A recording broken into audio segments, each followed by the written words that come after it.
Okay, this is my senior project for um, my last year at school.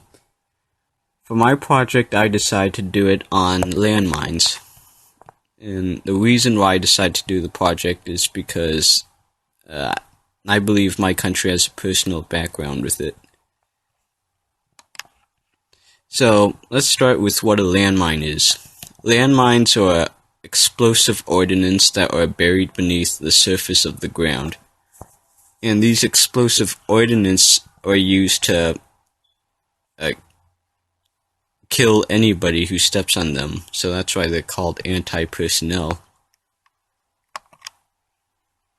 And people use them everywhere. They use them to stop invasions. They use them against enemy soldiers. And normally these landmines are used in war-torn countries.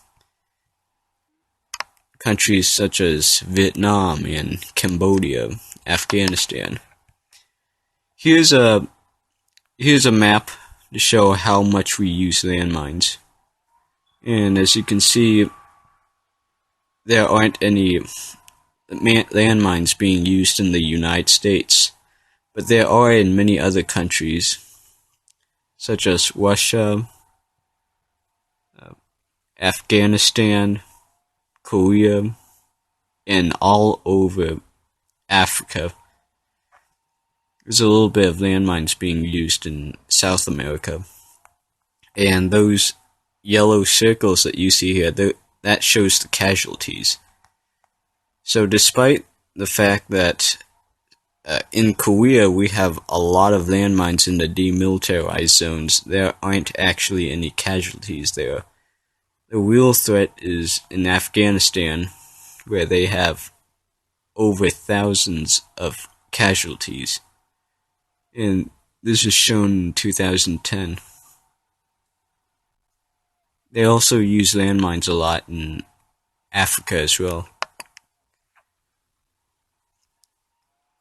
The casualty rate for Africans is 75% for boys, 32% for men, 8% for girls, and 26% for the unknown, meaning could possibly be animals or vehicles.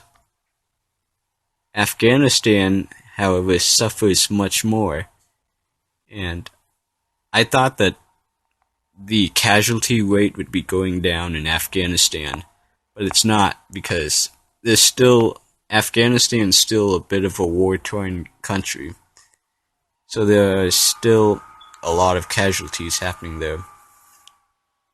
Many people are killed and many more people are getting injured. The main problems today are pretty much Korea, even though there have been, even though no one's been killed in Korea yet. Those mines in the demilitarized zone are just simply there to stop any North Koreans from invading South Korea. But other places like Cambodia and Afghanistan, they're a real big problem. Cambodia because, well, after the Vietnam War, there was a lot of explosive ordnance, mainly because many aircraft flew over to Cambodia to bomb the territory there. And also, Cambodia is still a bit of a dangerous place. And then there's Afghanistan, mainly because there was the Afghan War, where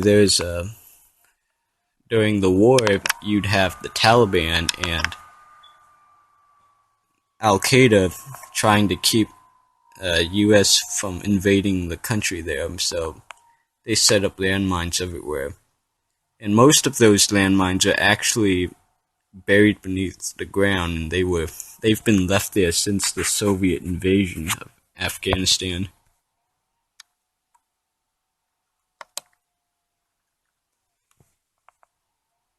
Here you have Here you have the anti-landmine programs.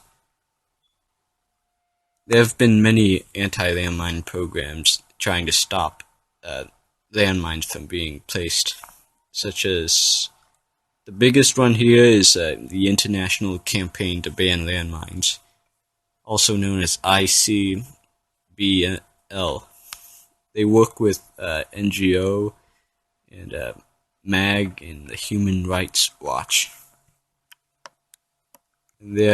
Some of these organizations aren't even government funded. They're just a group that's put together by volunteers, humanitarian groups that are trying to put an end to landmines.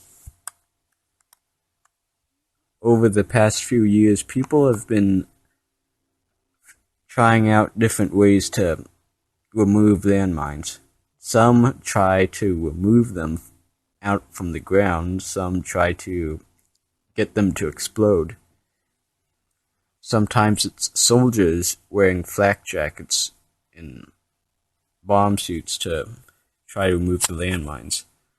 Other times they use vehicles to get the landmines to explode safely while being in armored vehicles. Some people in Afghanistan got really creative and created this ball with all these things on it. It's based off of a dandelion, and it's designed to blow up landmines simply by being powered by the wind. And in Africa, you have this thing. It's a rat, but it's much bigger than an ordinary rat. Africans actually train these rats to sniff out landmines. And if they can sniff out a landmine, they get a treat, like a banana or a snack. And pretty much they use rats instead of dogs because dogs are too heavy. Dogs are good for finding landmines, but because of their body weight, they can just cause the landmines to explode. Where these things, their body weight is so light they can't even cause a landmine to explode even if they climbed onto it. Landmines are considered to be a human-made contamination, a pollution that they put all over the world. It's a device that actually kills people, so that's what it's designed to do. That's why it's such a dangerous pollution. And the victims of landmines include many men, farmers, and children. A lot of parents fear for their children running into fields and playing, knowing that there are landmines out there. And another example is that animals also lose their feet, like this elephant right here from landmine march. I did this project mainly because I would hear stories about how in Vietnam the Viet Cong after the war forced all of its citizens to work in the minefields. And the citizens, their job is to remove the landmines from the field.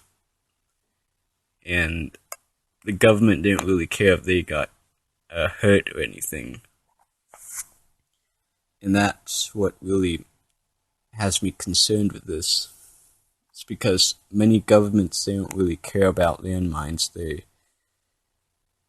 Many different people, they rather turn on TV or go onto the internet and listen or read about some celebrity rather than hearing about what landmines are doing in other countries, what they're doing to people, and how hurt people are. So this is my senior project, and I hope that this project can somehow raise awareness for people to see that landmines are a big problem to a lot of people around the world. They were a big problem to my people too in Vietnam.